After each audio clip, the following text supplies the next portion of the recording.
Okay, let's do the question. How were the Alter Rebbe's Maimorim written down? The answer is he did not write them himself by and large. It was written by 5 people who were authorized by him to write his Maimorim. But he was very, very, very particular. He was mamish a stickler that they should write what he wrote, what he said, word for word. Alter Rebbe wanted his Maimorim written verbatim, which means that the Maimorim are written, as I told you many times, in Yiddish grammar. It's not Hebrew grammar, it's Yiddish grammar, because he spoke in Yiddish. You know that there's a story where the Alter Rebbe said a Maimer, and after he said the Maimer, he says he doesn't remember saying it, can he see it? So they showed him the Maimer that he said, and it was pretty good. Pretty not bad. The Alter Rebbe Pasha did not remember he was an Ilmas Al Yenim. He didn't realize, in other words, he didn't realize that he said Chassidus. And what came out was he said, I'm a good drush, it's organized, you can understand it. It's not just words flying around in the air. A good drush, I'm a Siddhic drush. He wanted his Maimorim written verbatim. Okay, question 2. Which were the 5 men who were authorized to do this? Number 1, his brother, Rabbi Yehuda Leib. Numbers 2 and 3, his 2 sons, the Mittel Rebbe, whose name was Rabbi Ber, and the youngest son, whose name was Reb Moshe. And we have hundreds of pages of printed Chassidus in Ksav Yad Kodesh of Reb Moshe, and the holy hand of the Alter Rebbe's younger son, whose name was Reb Moshe. Number 4, his grandson, the Tzemach Tzedek, who was all of 22 when the Alter Rebbe passed away. So he started writing Anochas before his Bar Mitzvah, which is not normal. His genius was extraordinary. And number 5 was a chassid by the name of Pinchas Reizes. Those are the 5 men. His brother, the Mariel, his 2 sons, the Mittel Rebbe and the Moshe, his grandson, the Tzemach Tzedek, and this one chassid, whose name was Pinchas Reizes. Number 3, how was the Mittel Rebbe distinct in this area? The answer is he was the only one who had permission of the Alter Rebbe during the Alter Rebbe's lifetime to write the Maimon with commentary. The Alter Rebbe was so particular about Lashon Harav, he wanted they should write his words verbatim, and the Mittel Rebbe basically did what he wanted. Which is why, if you ever look in the Maimon of the Alter Rebbe, the printed ones, you'll often have more than one halacha. Same Maimon, you have 2 transcripts, one written by somebody else, which is word for what the Alter Rebbe said, and then you have the Mittel Rebbe's version, which will be 3 or 4 times the length, because the Mittel Rebbe, as the Tzemach Tzedek said about his uncle and father-in-law, macht von avart akvart. Alter Rebbe said one word, and he made a whole bucket of words. Now, who tried to follow this example and the Alter Rebbe wouldn't let him? The answer is Reb Aaron Halevi Horowitz, Mistra Scheller. Reb Aaron Scheller. His last name was Horowitz. The Horowitz in the next room is his grandson. Except that he's not a Levi. Because his mother is about a Teshel Zanenikel. His mother is a Tashkented. Great. So in other words, he's Ben Achaben from the Rabban Shtashla, except for the fact that his mother is the Enikel, not his father. A Horowitz married a Horowitz. A Horowitz is not a Levi, married a Horowitz is yes a Levi, and he's an Enikel man of Strashalem. Why? Because he wasn't the Mittel Rebbe, that's the answer. the Mittel Rebbe was so great that when the Alter Rebbe said Chassidus, again, I am telling you that if you read the Shemis, as I did, you get the impression that the Alter Rebbe felt that his son was greater than he was. He said it. Alter Rebbe gehalt on the Mittel Rebbe's Gesefarem. A greater tzaddik, greater gun, greater ability to reveal Chabad. He was so proud of the Mittel Rebbe. There's no other example in the Chabad tradition where you see a father Rebbe being so proud of a son Rebbe that during he used to call his son my Rebbe. In the later years of the Alter Rebbe's life, he would come to the Alter Rebbe for a question. He would say, "Go to my Rebbe." My Rebbe meant his son. He wasn't playing around. That's what he felt. The Mittel Rebbe's greatness was so extraordinary that the Alter Rebbe revered his son during his lifetime. So the Mittel Rebbe had open season. The Alter Rebbe is the father of Chabad. The Mittel Rebbe played with Chabad like he played with toys, because the Alter Rebbe trusted the Mittel Rebbe to represent the Chabad that he was teaching better than him. We're doing one of the Rebbeim, like, start out very small, with the Chassidim. The right after Tzemach Tzedek. The Reb Marash. They say that the first year he didn't have a minion. Right. Yeah, but this is much later. But you see, we're not talking so much about their leadership. We're talking about the Torah. We're talking about one aspect of the Chabad Rebbe's, which is the Torah. The Torah of Chabad is the Alter Rebbe's. And the more you observe it, the more you realize how it's all the Alter Rebbe's. Tzemach Tzedek is really the only other Rebbe who wrote original Chassidus. It's all the Alter Rebbe's. But the Middle Rebbe would write his father's Maimed with an enormous commentary. The example that I give, which is so mind-boggling, there's a Maimed from the Alter Rebbe, Pod B'Shalom. It's one page, divided up into 5 or 6 little paragraphs. The Middle Rebbe has a Maimed Pod B'Shalom, 20 pages. 20 pages. And I studied both of those Maimadim. I went through a period after Gimel Tammuz where I was learning Maimadim of the Rebbe, our Rebbe, but learning backwards till the Alter Rebbe. So I must have learned 50 Pod B'Shaloms. By the time I was done with Pod B'Shaloms, I was dizzy. I wasn't strong enough in my head then to learn them properly. So I ended up like just reading them. But the first Pod B'Shalom is Alter Rebbe. It's a page. The Middle Rebbe is 10 daf. It's 20 amudim. And you could literally see how a half a line of the Alter Rebbe, a whole pedic. He goes in order. We're not talking about that now. He goes in order. In other words, you could literally trace. On my books, I wrote where this half a line of the Alter Rebbe is these 2 pages in the Mishnah Rebbe, these 4 words in the Alter Rebbe. He literally made from words an essay. It's not to be believed. And the Alter Rebbe felt that the Middle Rebbe is so deep and correct in his understanding and his giving over Chabad that he just trusted him. Rabbi Strashel was older than the Middle Rebbe. They were best friends. They learned together Niglan Chassidus. But with all due respect, Rabbi Strashel was not the Middle Rebbe, and he didn't understand that. Dynasty, he was a Rebbe. He was Middle Rebbe's competitor, and he was an incredibly magnetic man. In other words, if you would look at Rabbi Strashel and the Middle Rebbe, if you were a chazan of the Alter Rebbe's, and then someone showed you a movie of the Middle Rebbe and Rabbi Strashel and said, which one of these 2 men is the son of the Alter Rebbe? You would for sure guess the Strashel. Because he looked like the Alter Rebbe, he acted like the Alter Rebbe. The Middle Rebbe was totally different than the Alter Rebbe. So the Strashel much more overtly represented the Alter Rebbe. The Middle Rebbe did not. Middle Rebbe never showed emotion. You know what that means? He never showed emotion. The Alter Rebbe would roll on the floor from emotion. The Middle Rebbe showed no emotion. Sometimes his body would drip from sweat, from concentration, but he was like a statue. He didn't budge. The Rabbi Strashel was all over. In the middle of Chassidus, he'd be climbing on the tables. If he put up a ladder, he'd climb to the roof. He'd go crazy. So Bechitonius, the Strashel was much a better representation of the Alter Rebbe, but the Middle Rebbe was the Malamakum, was the Rebbe. And the Alter Rebbe did not trust the Strashel to do what he allowed his son to do, and the Strashel didn't understand it. What was question 6, what was the end of that story? And how did the Alter Rebbe? The end of the story was that the Alter Rebbe punished his favorite Talmud, the Baran HaLevi Horowitz Mistrashel, that he cannot come to Liadi for 2 years. For a man like that to be deprived of Chassidus for 2 years, like you living in a world without oxygen. And it was very painful. He waited his 2 years and he came again. And again he got very involved in Chassidus, the Alter Rebbe. And again he began to say Chassidus. And again he began to write Chassidus. And again he began to not be careful about the Lashon Harav. And the Alter Rebbe told him, you can't do this. You have to say exactly my words, don't add or don't detract. She said, wait a minute, what about your son? And I don't think the Alter Rebbe explained to him that with all due respect, my holy Talmud, you're not my son. And he punished him a second time that he can't come for 2 years. And I don't know what happened, whether he came a third time. Bottom line is, at some point, he stopped coming to the Alter Rebbe altogether. He stopped coming. And I think, like you could imagine from our generation, there were Chassidim who helped the Alter Rebbe. Alter Rebbe punished him for 2 years, and there were a group of Chassidim who put a few extra needles into him, just to remind him that he's a bad Chassid. So he stopped coming. Alter Rebbe was very distraught. Alter Rebbe said in Yiddish, "Men hat mir herausgerissen an Oig vom Kopf." They gouged out an eye from my head. The Alter Rebbe punished him.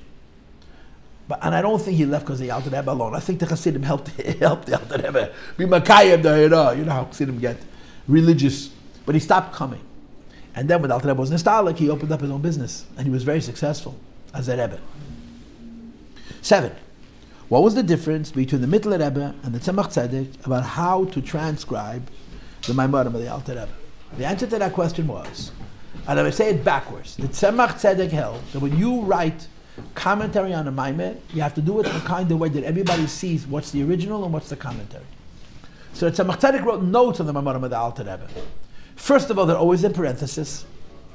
Second of all, he never writes them out in longhand. He just writes brief, very dense thoughts that you have to sort of study and develop yourself, because he wants you to see, this is the Maimer, this is the note.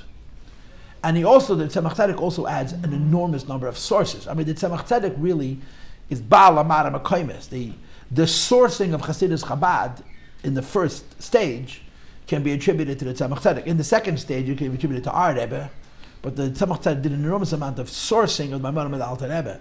The Mittler Rebbe, when he would write commentary on the Alter Rebbe's Maimid, you could not tell what was the Alter Rebbe's and what was his. It read as a single narrative. Tzemach Tzedek, they were uncle and nephew, you understand? They were also father-in-law and son-in-law. But you must appreciate this. The Tzemach Tzedek was not the third Chabad Rebbe. He was the second Chabad Rebbe. You understand what that means? The Mittler Rebbe was a Makabel of the Alter Rebbe's, his Chasidus Alter Rebbe's, with notes. Tzemach Tzedek was not Makabel from the Mittler Rebbe. Not really. He was Makabel also from the Alter Rebbe. Tzemach Tzedek about the Alter Rebbe? The Alter Rebbe raised him. No. Tzemach Tzedek's mother passed away, so the Alter Rebbe should live 20 more years. Tzemach Tzedek was 3 years old and 3 days old when his mother passed away. Alter Rebbe was glad of it. You could say that in some ways the Alter Rebbe was closer to his grandson than he was to his oldest son. And the Tzemach Tzedek was really another version of the Alter Rebbe's Chassidus.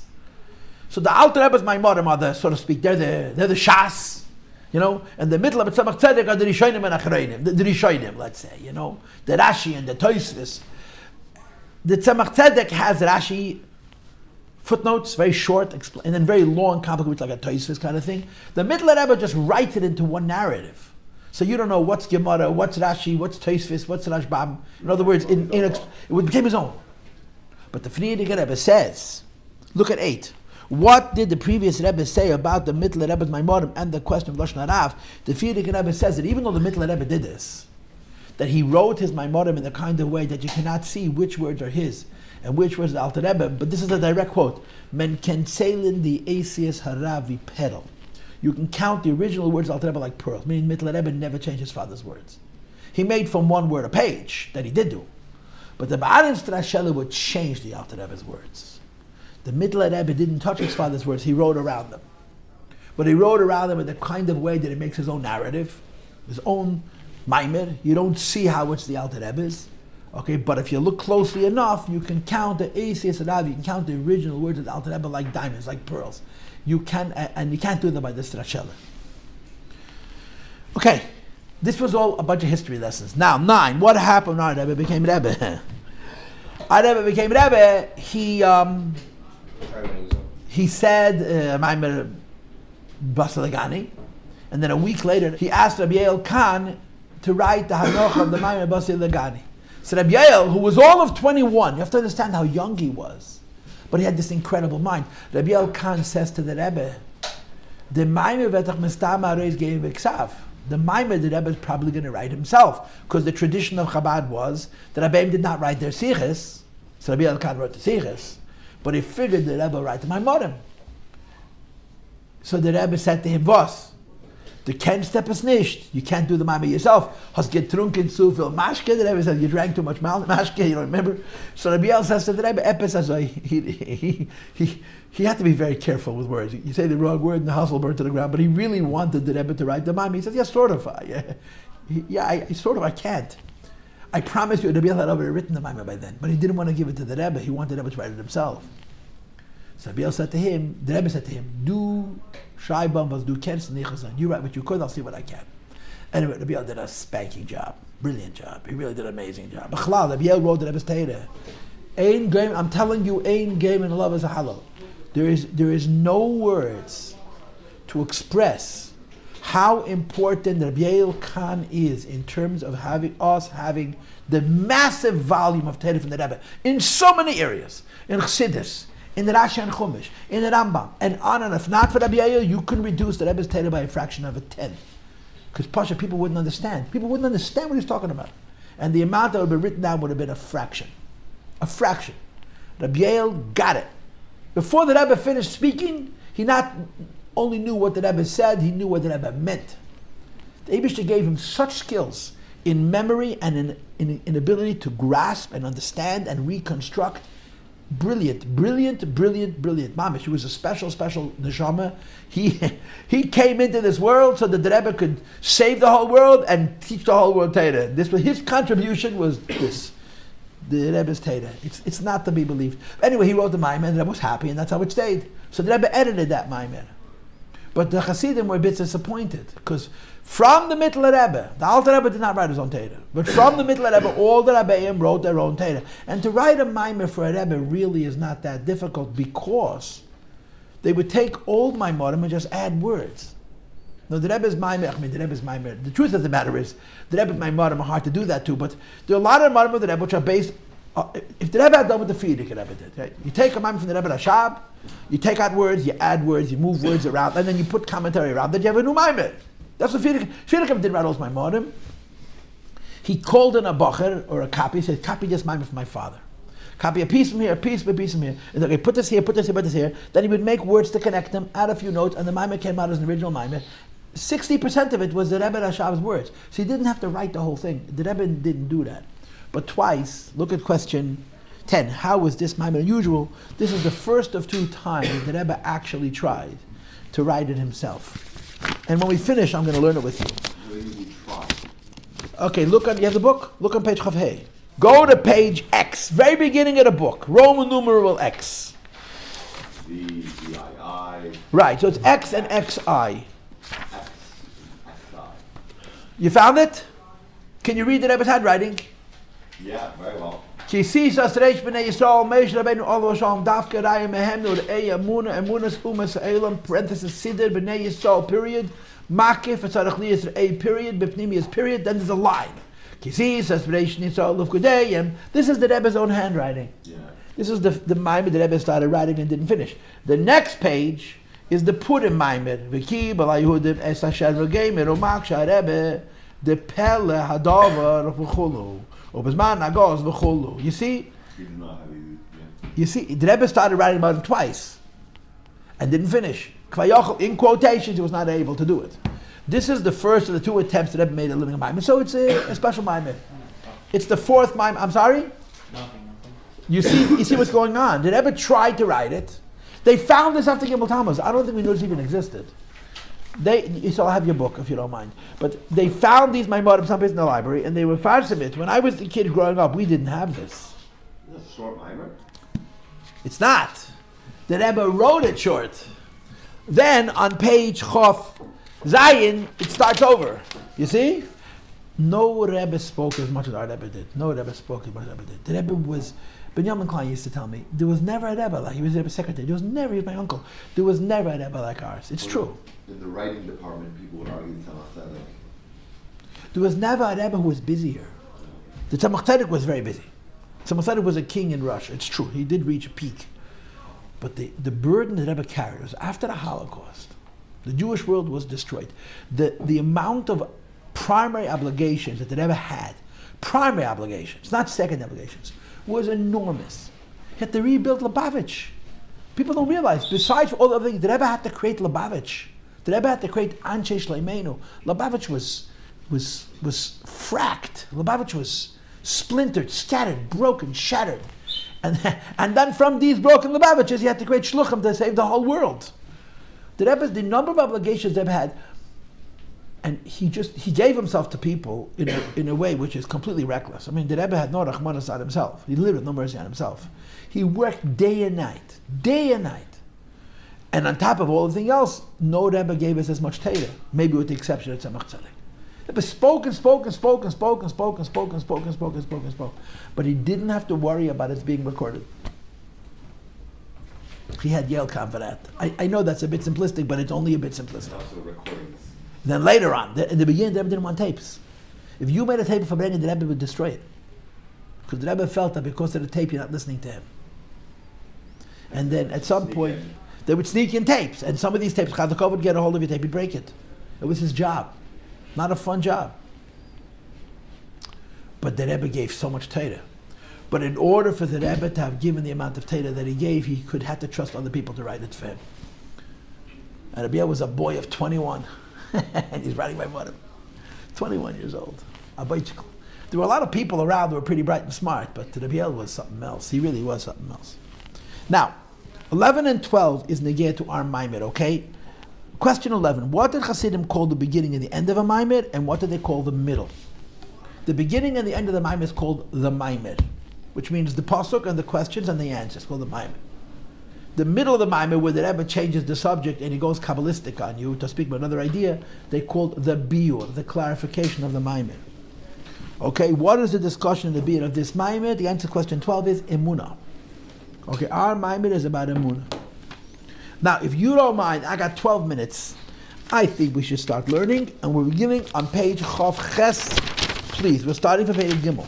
Okay, I'm starting from the Emunah shtickle. We'll do the Kisisa, the Machzah Shekel shtickle later, and I'm figuring, Machzah Shekel is 6 weeks away. There is a remote, emphasis on the word remote, underlined 4 times and italicized and bolded, that when we get to Machzah Shekel, we'll be holding by that piece. But now we're going to learn about Emunah, which is 5 pages, which means for us it's a month and a half or 2 or 3 or 4. Oh, thank you. You have a copy? Good, okay. We just talked about Machzah Shekel, okay? And we're not learning about Machzah Shekel, we're skipping the Machzah Shekel piece. But we made a point that in order for Yidden to give Machzah Shekel properly, Moshe has to be involved. You cannot give Machzah Shekel without the help of Moshe Rabbeinu. Okay, Asher Loi, Nemar, Ki Tisa Reish V'goymer, Zayitnu V'goymer Machzah Shekel. Hashem is saying to Moshe Rabbeinu, you need to oversee the collection of the half shekel so that the half shekel should accomplish what it means to accomplish. Okay, so the whole piece of Machzah Shekel, all the different questions about what, there's so many different things that they've wondered about Machzah Shekel, we'll do that later. But the point that's relevant to us is that somehow Moshe has to be involved. The reason Moshe has to be involved has to do with the following idea. Now, Chavre, you have to understand. We were raised in Lubavitch. We were raised around the Rebbe. So we take the idea of a Rebbe for granted. People who have a connection to Chassidus understand the idea of a Rebbe a little bit. Misnagdim, people don't understand it at all. But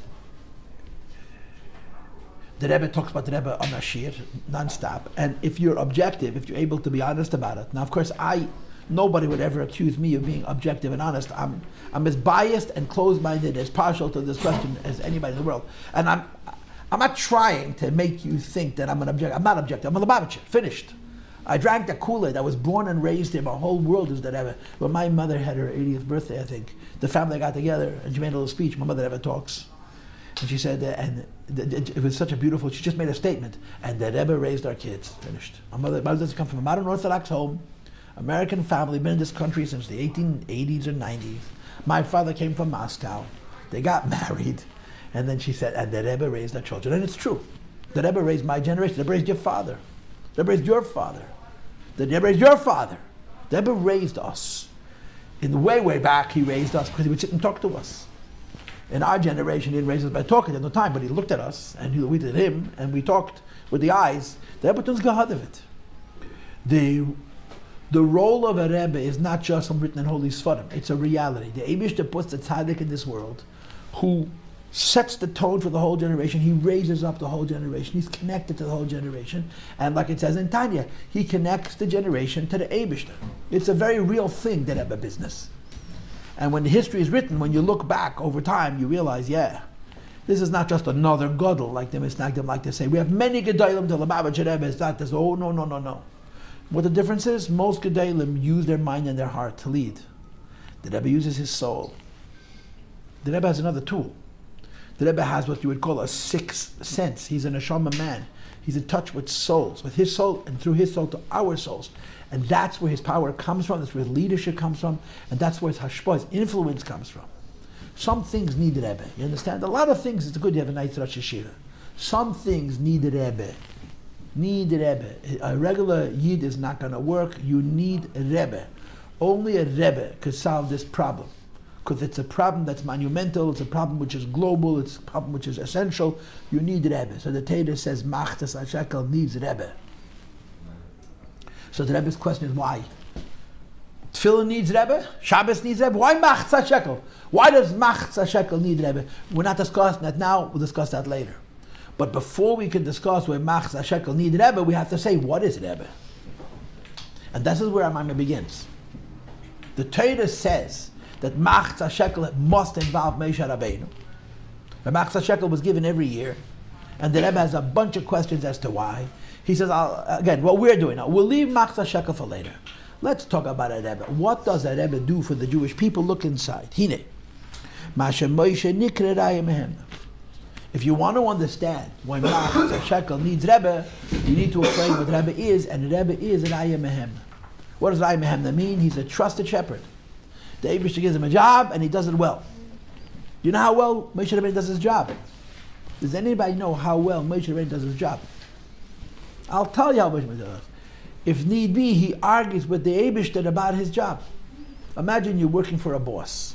You get a job in a company, I don't know what. It's got to be making a lot of money, otherwise you wouldn't even think about it. Yeah? You have a boss, and you're working in this company, and the boss trusts you, he gives you, empowers you, you have a bit of position, and so forth. Yeah?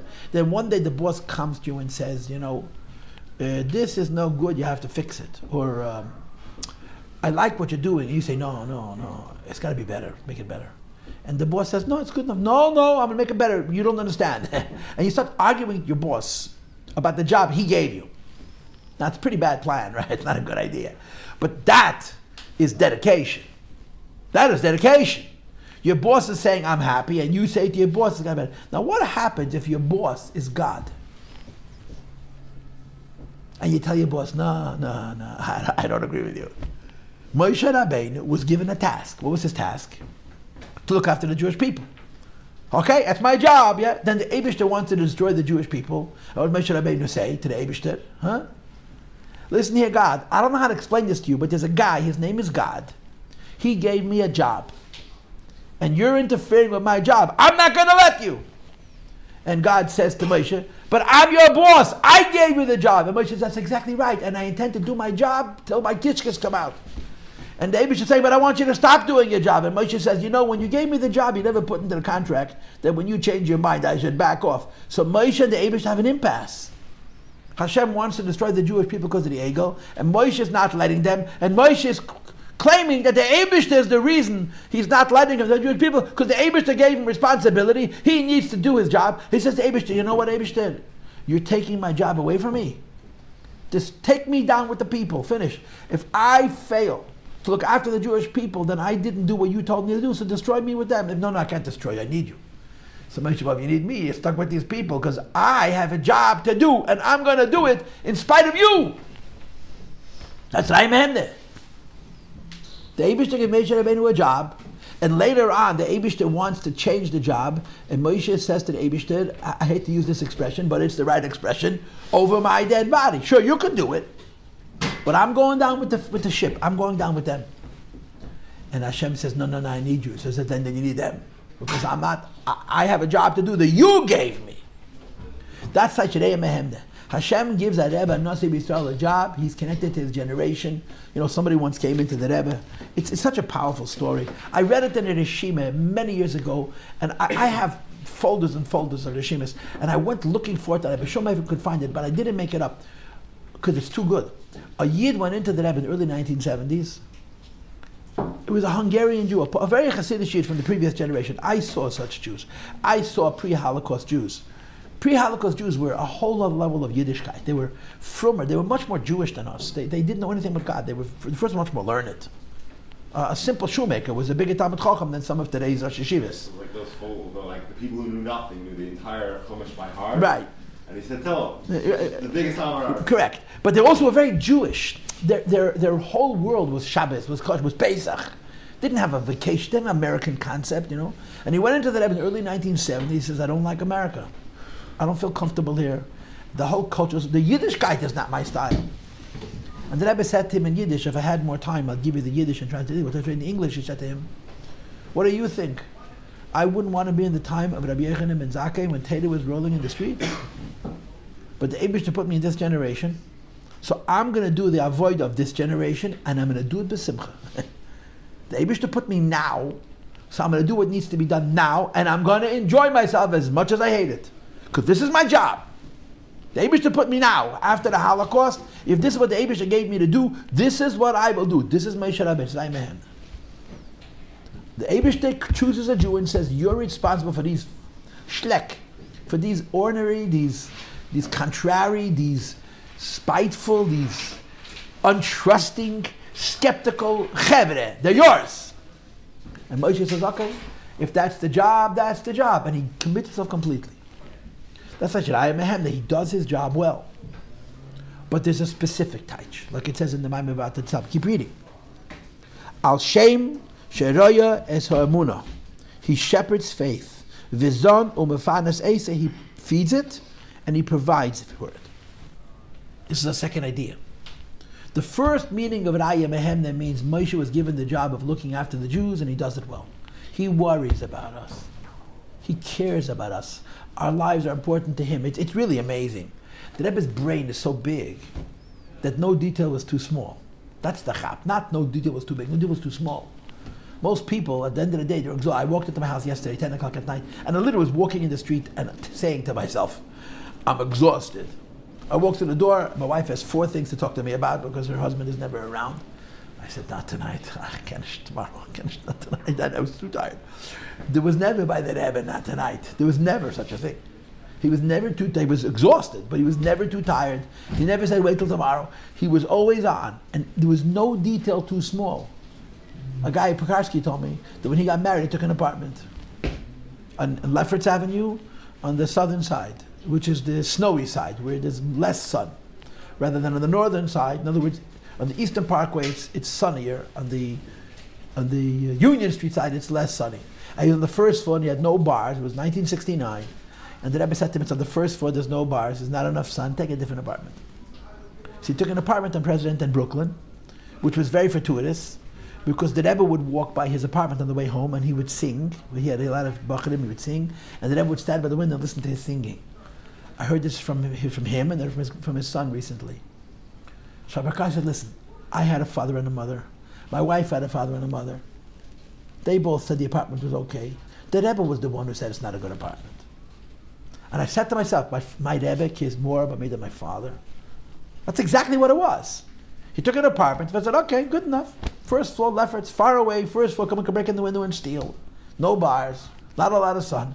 The only one who said, you know, you should get a better apartment, nicer sun, safer place, was the Rebbe. And he said, you know how personal it was? He cared more about my gashmias, than my father and my father-in-law, my mother-in-law. That was the kind of man a Rebbe is. Not was, is. Always. They have so much koyach. No detail is too small, but that's only the first idea. Then there's a specific idea. A Rebbe's business is emunah. That's his business. A Rebbe's business is emunah. I'm going to finish the shir with a story, and then I'll let you go, okay? The previous Rebbe tells the following story. The Rebbe Rashab, his father, used to travel. And he was all over the world. He was in France a lot, he was in Germany a lot, and I'm sure he's in other places as well. He was in Menton, he was in different places in France, in Germany, he was in Vienna, he was in Austria, and other weiter. On one of his trips to Germany, he was in a city called Würzburg. I don't know where Würzburg is, but he was in Würzburg. And in that city, there were some very prominent Rabbonim, very respectable, Größe Rabbonim, German Rabbonim, very yekish, not at all warm, but brilliant men, pious men. And the Rebbe had personal relationships with a lot of these people. So, a man walks into the Rebbe Rashab's room. It was the year Samach Vav, 1906, and the Rebbe Rashab is writing. So the man says to the Rebbe Rashab, is it okay if I look at what you're writing? And says, sure, go ahead. The Rebbe Rashab was answering a question in halacha. Someone asked the Rebbe Rashab a shayla, he was answering halacha shayla. So this Yid was a Talmud Chacham, a big Talmud Chacham. He's watching what the Rebbe writes. So they had a discussion about what the Rebbe was writing, what the halacha is, what makes it kosher, what makes it not kosher, I don't know what. A year passes. Now it's Samach Zayin, 1907. The Rebbe Rashab is in Würzburg. This Rav walks into the Rebbe Rashab's room and figures, last year he was allowed to look at what he was writing, so maybe I can look now too. So without asking, he walks over to the Rebbe Rashab and he looks what he's writing. And the Rebbe Rashab was writing the Samach Vov, the Maimir, Mamar Mashua Samach Zayin, which is about Neshamas and Malachim. It's all esoteric, and this German Rav knew nothing of esoteric. He knew Nigle, Agavald, but Kabbalah Chassidus was not his cup of tea. So he looks at the page, and he's writing about Malachim and the Neshamas, this, that, the other. So he jumps back and he says, "Ha ha! Mit Neshamas and Malachim at Tzittan. You're busy with the angels and the souls, like not my department." This is the story. Mit Nishamis and Malachim Matitzitan. A Rebbe's role is soul. Your Rosh Yeshiva teaches you how to learn Gemara. Your Rav teaches you how to learn Halacha. Your Rebbe gets you in touch with your Neshama. It's a whole nother job. It's a whole nother job. And the Neshama fundamentally is Emunah. So, although Raya Mehemna means that Rebbe is involved in everything that goes on in our lives, he looks after us. But specifically, what's the Rebbe's job? To feed the Jewish people's faith. That's his job. What's up to the Rebbe and the Rosh Yeshiva? Rosh Yeshivas teach Gemara. The Rebbe's give Emunah.